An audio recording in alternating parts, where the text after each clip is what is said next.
안녕하세요 홍시님들. 홍시님들 피부 베이스 표현할 때 어떤 도구 쓰세요? 파운데이션이나 쿠션 바를 때 손을 쓸 수도 있고요, 스펀지 이용하실 수도 있고, 공들이시는 분들은 브러쉬 쓰실 거고요, 그리고 요즘 또 많이들 보여지고 있는 그런 스파츌러 방법, 도구가 굉장히 여러 가지가 있죠. 같은 파운데이션을 써도요, 쓰는 도구에 따라서 피부의 그 표현 있죠, 그게 달라져요. 내가 가진 피부 타입에 따라서도 도구만 좀 바꿔줘도 훨씬 더 내 피부를 좀 더 예뻐 보일 수 있는지, 그런 도구들이 영향을 끼치거든요. 그래서 오늘 이 영상에서요, 요즘 많이 보여지고 있고 또 궁금해들 하시는 그 스파츌러로 하는 피부 베이스법 있죠, 그것도 알려드릴 거고, 내가 브러쉬나 스펀지를 이용했을 때 내 피부 표현하고 어떻게 다른지 그런 것도 보여드릴 거고요. 쭉 보시고 나면 지성이나 건성인 내 피부 타입에 어떤 베이스법을 쓰면은 내 피부가 좀 더 예뻐 보이겠구나, 그렇게 판단할 수 있는데 많이 도움이 될 것 같거든요. 영상 끝까지 따라오세요. 자, 먼저 스파츌러 방법에 대해서 한번 얘기해 드릴게요. 먼저 스파츌러라고 하는 거는 이렇게 생긴 거죠. 요거는 원래 미술용 도구에서 시작된 거예요. 그리고 메이크업 아티스트들이 요거를 가져다가 분장할 때, 고를 때 쓴다거나 재료를 덜 때 쓰게 된 건데, 그러다가 요런 파운데이션 같은 베이스법을 피부에 이렇게 바르는 그 방법이 쓰여지고 공유되면서 또 요즘은 막 상품으로까지 그렇게 나오게 된 거거든요. 기본 메이크업 분장 재료에서 쓰는 그냥 기본 스파츌러 요거를 하나 구입했어요. 요 스파츌러의 넓적한 면이 좀 이렇게 길수록 한 번에 여기서부터 여기까지가 이렇게 닿으니까 조금 편한 면이 있고,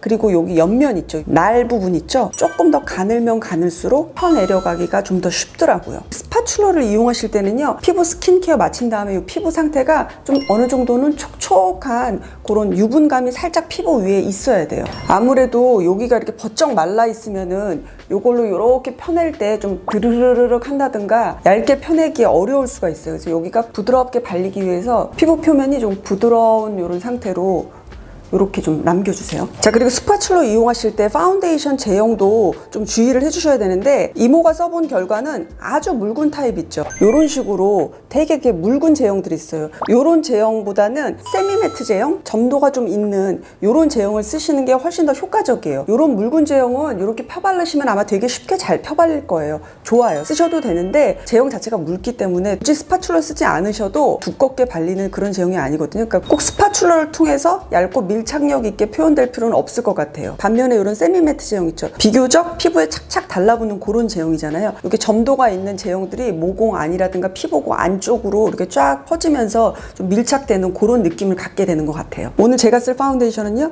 헤라의 실키 스테이, 요거를 한번 써볼게요. 많지 않은 양 있죠, 요 양을 이렇게 덜어주세요. 스파츌러를 세워서 여기 밑에서부터 위에까지 한번 이렇게 쓸어주세요. 그러면 이런 식으로 이렇게 묻거든요. 면이 아니고 이렇게 길쭉하게 묻히신 다음에 얼굴에서 제일 넓은 부분 있죠, 여기부터 시작하는데 여기 얼굴 안쪽에서 바깥쪽으로 갈 거예요. 가장 코 옆부분 있죠, 여기다가 스파츌러를 딱 세우세요. 그리고 눕히지 말고 이 상태에서 한번 이렇게 밀어볼게요. 다시 한번 부드럽게 이렇게. 광대가 튀어나온 부분은 스파츌러가 고르게 닿지 않잖아요. 그럴 때는 스파츌러를 다 쓰는 게 아니고 스파츌러에 뭐 요 광대가 닿는 부분 있죠, 거기만 지나간다고 생각하시고 이런 식으로 밑에 부분도 한번 이렇게 지나가 볼게요.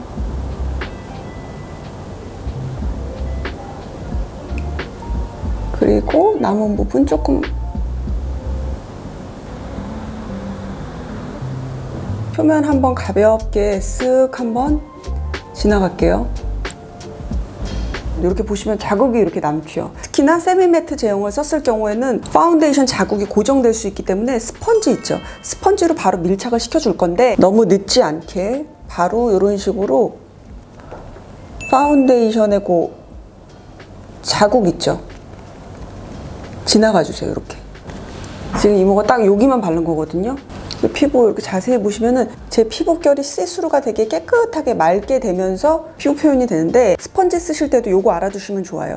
예를 들어서 스펀지가 이렇게 있으면 구멍이 이렇게 송송송송 보이는 경우가 있고, 또 어떤 부분은 이렇게 필름이라 그래서 이렇게 약간 맨질맨질하는 그런 파트가 있잖아요.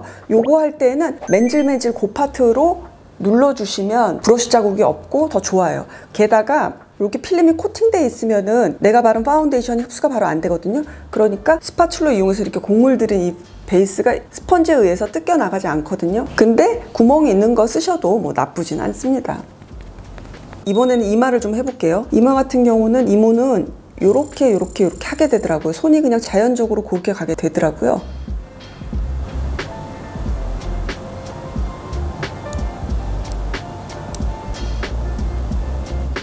칠해줄게요. 그리고 스펀지로 다시 결 마무리. 코파트 어렵더라고요. 이 코끝이 모공이 많이 이렇게 살아계신 분들 있죠. 저도 장난 아니게 딸기 코거든요. 그거에 약간 이렇게 하니까 뭔가 되게 콧망울 그 큰 모공 안으로 뭐가 이렇게 파운데이션이 쏙쏙 들어가는 그런 느낌은 드는데 아주 섬세한 부분 있죠. 이런 데는 아무래도 좀 한계가 있어요.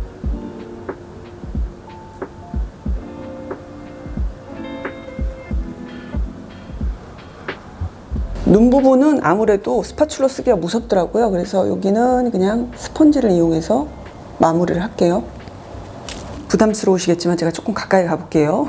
피부가 얇게 이렇게 표현이 되는 그런 점이 좋았어요. 근데 요런 데 부분 있죠. 요런 부분은 아무래도 브러쉬 같은 거나 아니면 스펀지 같은 거 모서리 부분 이용해서 마무리하시면 좋을 것 같아요. 요렇게 투명하게 얇게 밀착되는 그런 면이 있었고 또 재미도 있고요. 이모도 이 방법에 익숙하지는 않거든요. 그러다 보니까 힘 조절이 잘못되는지 이런 데가 지금 피부 자극이 돼서 조금 붉죠. 그래서 특히나 스파츌러로 이렇게 베이스 하셔야 될 분들은 피부의 컨디션이 중간 이상은 되셔야 돼요. 예를 들어서 피부에 트러블이 이렇게 올라와 있다. 그리고 나는 되게 예민해서 조금만 피부에 자극이 가도 붉은감이 올라온다거나 되게 민감하게 하여튼 반응이 나온다. 그러면 피부에 부담이 갈 수 있으니까 그런 점은 조심해야 될 것 같고요. 지금 이렇게 딱 보시면은 지금 파우더도 안 바르고 파운데이션만 발랐잖아요. 그런데도 꽤나 보송해요. 물론 뭐 파운데이션도 세미 매트 제형을 쓰긴 했지만 피부가 되게 지성이고 오일리하신 분들이 이걸 좀 잘 쓰면은 피부가 보송하게 표현이 될 것 같아요. 그런 타입의 피부를 가지신 분들이 또 써보시면은 또 다른 느낌의 피부 표현이 될 것 같고, 이모처럼 이렇게 건성분들 중에서 나도 스파츌러 좀 써보고 싶어요 그러신 분들은 이모처럼 쓰고 파우더 거의 많이 안 하고 그냥 이렇게 하셔도 척척함 없이 이렇게 피부가 마무리돼서 그런 느낌으로 한번 스파츌러 써보시면 좋을 것 같아요. 그리고 또 하나 스파츌러의 좋은 점은 그거 같아요. 위생적으로 쓸 수 있을 것 같아요.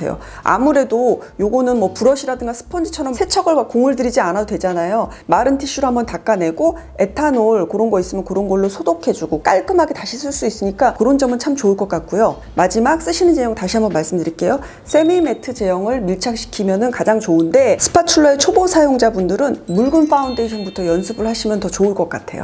자, 이번에는요 브러쉬를 이용해서 우리가 베이스를 쓸 때 피부 표현이 어떻게 되는지 한번 비교를 같이 해보자고요. 피부결을 이렇게 살려가면서 베이스를 얻는데 도움을 주는 그런 장점이 있거든요. 그래서 파운데이션 브러쉬는 이렇게 한 두 가지 정도가 이렇게 있어요. 하나는 이렇게 납작한 애들이 이렇게 있고 하나는 이렇게 원통형으로 이렇게 생긴 애들이 있죠. 차이는 뭐냐면 이런 납작이들은요 파운데이션을 이렇게 해서 피부 위에다 이렇게 얹는 거예요. 결을 따라서. 그래서 이렇게 납작한 파운데이션 브러쉬를 쓰게 되면요 피부에 있어서 이런 물광이라든가 촉촉한 느낌의 윤광 있죠. 그런 걸 살리기에 굉장히 제격이에요. 흘러내리는 묽은 제형 있죠. 요런 애들을 쓰기 좋아요. 요런 애들을 요 위에다 그냥 이렇게 얹는 거예요. 이렇게. 그래서 이런 식으로 하셔서 피부에 이런 광 있죠. 요거를 살리는 그런 데 쓰시면 좋은 그런 브러쉬예요. 그래서 이런 브러쉬 같은 경우는 피부에 광을 살리는 피부 표현을 좋아하시는 분들, 그런 분들이 쓰시면 좋은 거예요. 자, 그리고 모공 브러쉬라 그래서 이렇게 원통형으로 생긴 거, 요런 브러쉬는 일단 이름 자체가 모공 브러쉬잖아요. 그래서 모공 안으로 파운데이션 베이스를 쏙쏙쏙쏙 집어넣어준다 그런 개념이고, 이 모공 브러쉬는 쓰는 것 자체가 당연히 원통형이니까 이렇게 돌려가면서 쓰게 돼 있잖아요. 그러다 보니까 피부 표면이 마무리감이 보송하게 돼요. 이런 모공 브러쉬를 이용할 때는 파운데이션 제형도 너무 묽은 것보다는 세미 매트 제형 그런 거랑 궁합이 잘 맞아요. 이모가 한번 좀 발라볼게요. 얼굴에 있어서 넓은 부분부터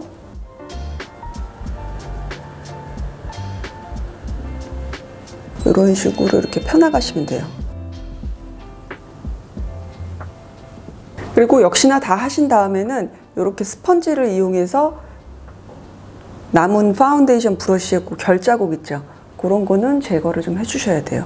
이렇게 모공 브러쉬 이용했을 때는 이렇게 보송하게 이렇게 피부 표현이 돼요. 그래서 이런 모공 브러쉬 같은 경우는 약간 지성 피부분들이나 오일리한 그런 피부를 가지신 분들 있죠. 그런 분들이 피부 베이스 단계 이런 식으로 해주시면은 피부가 보송하게 이렇게 표현이 되니까 이 상태에서 파우더 한번 쫙 발라주시면은 꽤나 보송하게 그렇게 갈 수 있는 거죠. 자, 지금 이모가 스파츌러를 이용해봤고 여기는 모공 브러쉬로 마무리를 해봤어요.